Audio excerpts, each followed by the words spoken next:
हातात इतभर गजरा ग साऱ्यांच्या तुझ्यावर नजरा ग मनानं तू लय हौशी ग पोरी मनानं तू लय हौशी ग आग लय भारी दिसत होतीस तू त्या दिवशी ग आग लय भारी दिसत होतीस तू त्या दिवशी ग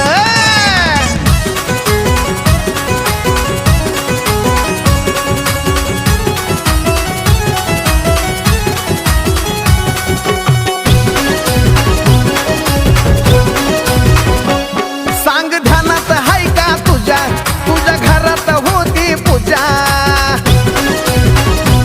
सांग ध्यानात हाय का तुझ्या तुझ्या घरात होती पूजा मी बी सोडून सारी लाज लजा तुला बघून घेतली मजा माझ्या डोळ्याला दिसना कुणीच ग बसलीस ध्यानी